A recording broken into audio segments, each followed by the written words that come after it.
প্রিয় ভাই ও বোন আমার, হযরত আনাস রাদিয়াল্লাহু তাআলা আনহু বলেন, বিশ্বনবী সাল্লাল্লাহু আলাইহি ওয়াসাল্লাম বলেছেন, মৃত ব্যক্তি যখন কবরস্থানে যায় তখন তার সাথে তিনটি জিনিস যায়।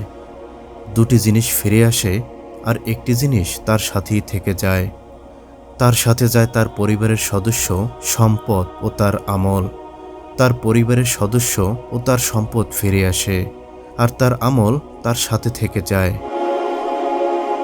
অত্র হাদিস দ্বারা প্রতীয়মান হয় যে মানুষ যেদিন নিরুপায় হবে সেদিন মানুষের কোনো সহযোগী থাকবে না। সেদিন তার সহযোগী হবে একমাত্র তার আমল। হযরত আয়েশা রাদিয়াল্লাহু তাআলা আনহা বলেন, একজন ইহুদি মহিলা আমার দরজায় এসে খেতে চাইল।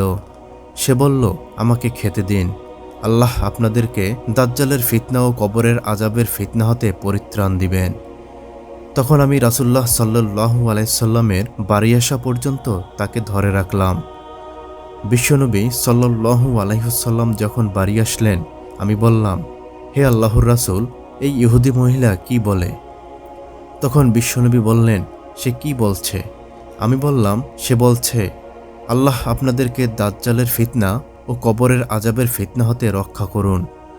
তখন বিশ্বনবী সাল্লাল্লাহু আলাইহি ওয়াসাল্লাম দাঁড়ালেন এবং হাত তুলে দোয়া করলেন। এ সময় তিনি দাজ্জালের ফিতনা ও কবরের আযাবের ফিতনা হতে পরিত্রাণ চাচ্ছিলেন। প্রিয় বন্ধুগণ, অত্র হাদিস দ্বারা প্রতীয়মান হয় যে পূর্বের লোকেরাও কবরের আযাবকে ভয় করত এবং পরিত্রাণ চাইত। নবী করিম সাল্লাল্লাহু আলাইহি ওয়াসাল্লাম কবরের শাস্তি হতে পরিত্রাণ চাওয়ার সময় হাত তুলে প্রার্থনা করেন এবং প্রার্থনার সময় কবরের আযাব হতে পরিত্রাণ চাইলেন। প্রিয় বন্ধুগণ, এই ভিডিওটি দেখার পর আপনাদের কাছে আমার অনুরোধ থাকবে, কবরের আযাবকে বিশ্বাস করে মহান আল্লাহর ভয়ভীতি মনে নিয়ে কবরের আযাব হতে হাত তুলে প্রার্থনা করে পরিত্রাণ চাইবেন। আল্লাহ সকল মুসলিম নারী পুরুষকে কবরের শাস্তি হতে রক্ষা করুন। আমিন।